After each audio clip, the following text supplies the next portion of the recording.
Film की शुरुआत iris नाम की एक लड़की से होती है जो सुपरमार्केट में कुछ सामान खरीद रही होती है।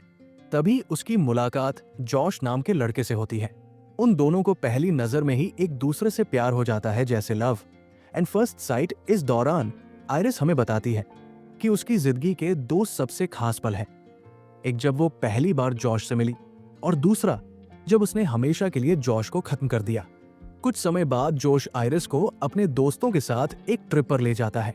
वे सब जोश के एक दोस्त के घर जा रहे होते हैं जो बहुत अमीर है और एक माफिया बॉस भी है। इसी दोस्त ने सबको अपने घर पर बुलाया था। वहां उनकी मुलाकात जोश की एक और दोस्त से होती है जो आयरिस को पसंद नहीं करती। यहीं पर हमें पैट्रिक और उसका दोस्त भी मिलते हैं जो एक दूसरे से प्यार करते हैं। पार्टी के बाद अगली सुबह आयरिस और जोश नदी के बारे में बात कर रहे होते हैं। आयरिस नदी किनारे जाने का फैसला करती है जबकि जोश बाद में आने को कहता है।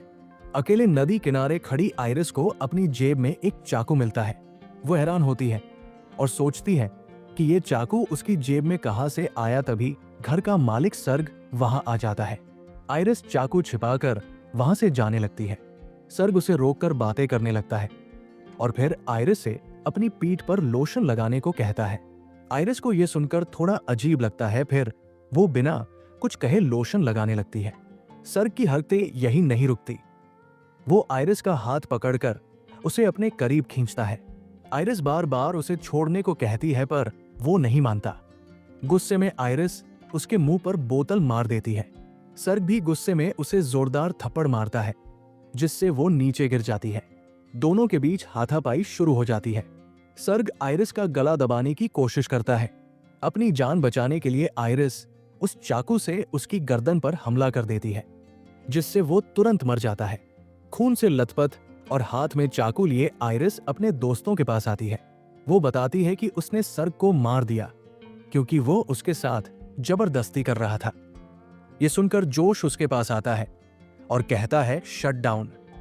इतना कहते ही आयरिस बंद हो जाती है। इससे सबको पता चलता है कि आयरिस कोई इंसान नहीं बल्कि एक हाई टेक रोबोट है जिसे लोगों का अकेलापन दूर करने के लिए बनाया गया है, जो इंसानों जैसा दिखता है। पैट्रिक का दोस्त जोश से पूछता है कि एक मशीन किसी को कैसे मार सकती है और क्या वो खतरनाक है। जोश उसे शांत होने को कहता है और आयरिस से बात करने के लिए उसे फिर से चालू करता है। आयरिस अभी भी बहुत डरी हुई होती है और बार बार माफी मांगती है। जोश उससे कहता है कि उसे सर्ग को नहीं मारना चाहिए था। जोश आयरिस को बताता है कि वो उसे कुछ नहीं कहता क्योंकि वो इंसान नहीं बल्कि एक रोबोट है। ये सुनकर आयरिस चौंक जाती है क्योंकि वो इस सच्चाई से अनजान थी। वो कहती है कि ऐसा नहीं हो सकता क्योंकि वो हर चीज को महसूस कर सकती है। जोश उसे बताता है कि जब उसे पहली बार जोश के घर लाया गया था तो कंपनी वालों ने बताया था कि आयरिस एक ऐसा रोबोट है जो हमेशा अपने मालिक यानी जॉश की बात मानती है और कभी झूठ नहीं बोल सकती। मतलब हमेशा अपने मालिक के साथ इमोशनली कनेक्टेड होते हैं। जोश ने उसके साथ प्यार का रिश्ता बनाया जिससे आयरिस को लगा कि वे सालों से साथ है, जबकि उन्हें मिले हुए सिर्फ एक हफ्ता ही हुआ था। उसकी यादों को रीप्रोग्राम किया गया था।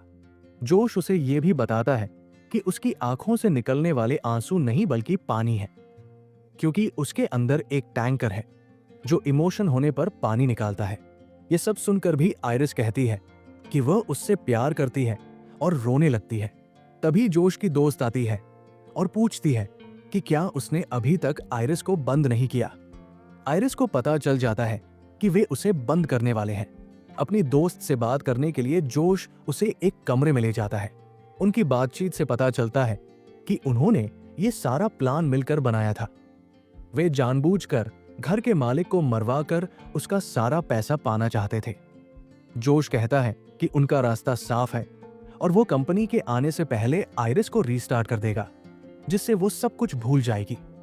इसी दौरान आयरिस को नीचे गिरा हुआ चाकू दिखता है। वो कुर्सी खिसका कर चाकू लेने की कोशिश करती है लेकिन तभी जोश वहां आ जाता है। जब वो आयरिस के करीब आता है तो आयरिस उसी चाकू से उसकी गर्दन पर वार कर देती है जिससे वो जख्मी होकर गिर जाता है।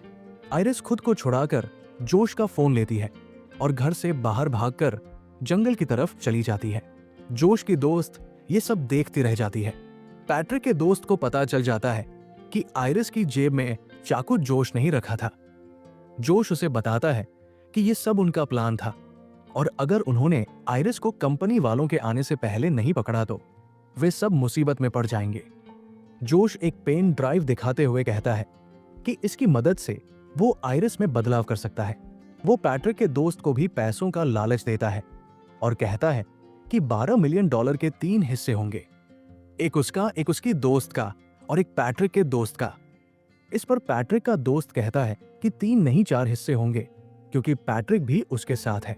जोश मना कर देता है। यह सुनकर पैट्रिक का दोस्त जाकर पैट्रिक को शट डाउन कर देता है। तब हमें पता चलता है कि पैट्रिक भी एक रोबोट है। जोश की दोस्त पैट्रिक के दोस्त से कहती है कि उन्हें $4 मिलियन मिलेंगे, बस उन्हें आयरिस को ढूंढने में मदद करनी होगी।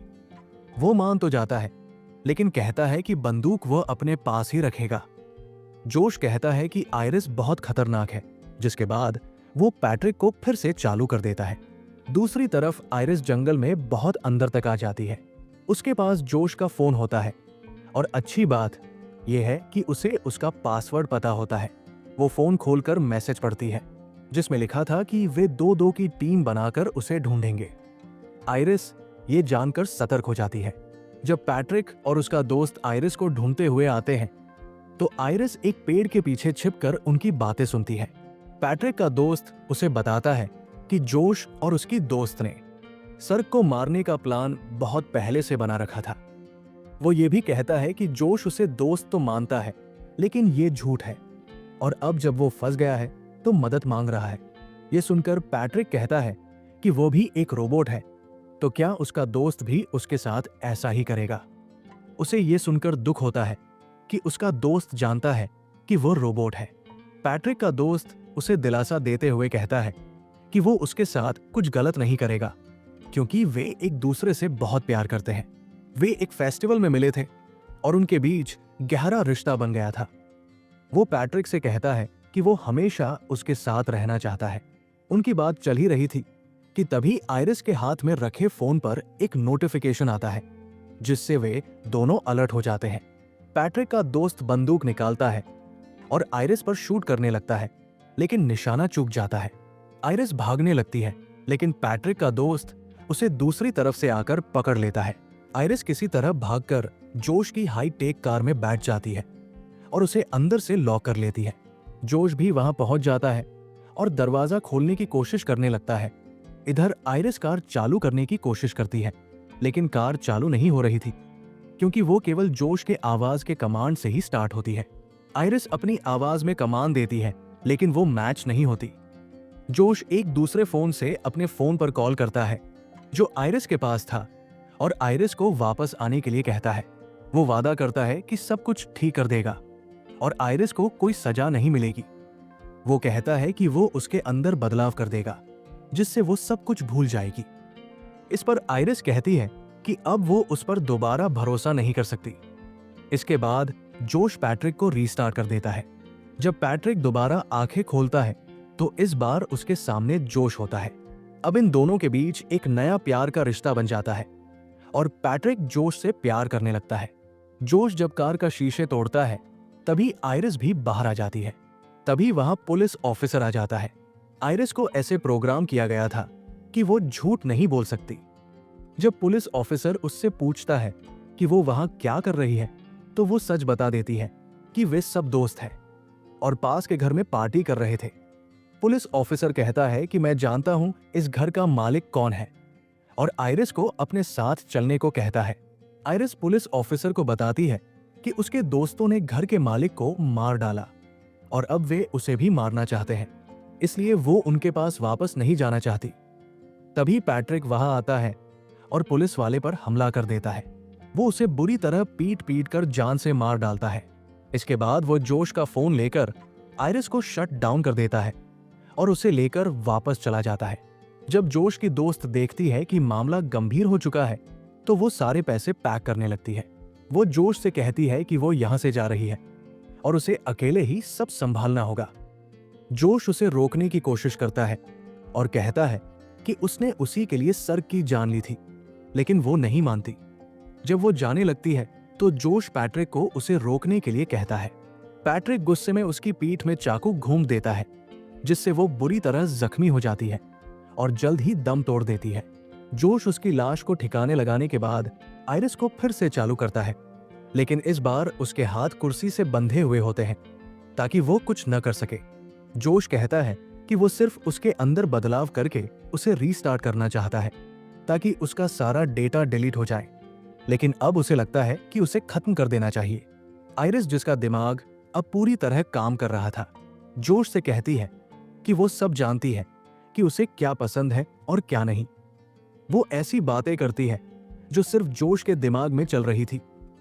इससे जोश को अंदाजा हो जाता है कि उसका दिमाग कितनी तेजी से काम कर रहा है, इसलिए वो उसकी इंटेलिजेंस को जीरो कर देता है।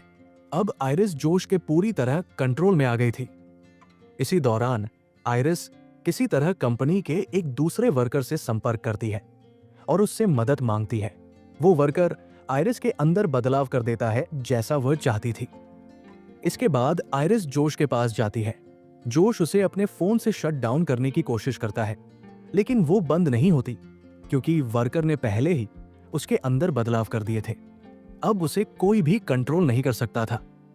आयरिस को यह जानकर खुशी होती है और वह जोश पर बंदूक तान देती है। जोश कहता है कि वो उसे नहीं मार सकती क्योंकि वह उससे प्यार करती है। आयरिस एक बार फिर उसकी बातों में आ जाती है, लेकिन जोश उस पर हमला कर देता है और उसे उठाकर इधर उधर पटकने लगता है और फिर उसे पकड़कर कहता है कि वो जानता है कि उसे कैसे कंट्रोल करना है। जोश के हाथ में बंदूक होती है और वो आयरिस को उस जगह मारने वाला था जहां उसका डेटा सेव होता था, लेकिन वह इस बात से अनजान था कि आयरिस के हाथ में भी एक हथियार है जिसे वह जोश के सिर में घूम देती है और जोश वहीं मर जाता है। इसके बाद हम देखते हैं कि आयरिस अपनी जिंदगी में बहुत खुश है। वो बिना किसी के कंट्रोल के आजादी से रह सकती है। उस पर अब कोई हुक्म चलाने वाला नहीं था। आयरिस अब सारे पैसे और एक आलीशान कार लेकर कहीं और रहने चली जाती है, इस उम्मीद में कि उसकी नई जिंदगी अच्छी होगी। और इसी के साथ हमारी कंपेनियन मूवी का अंत होता है।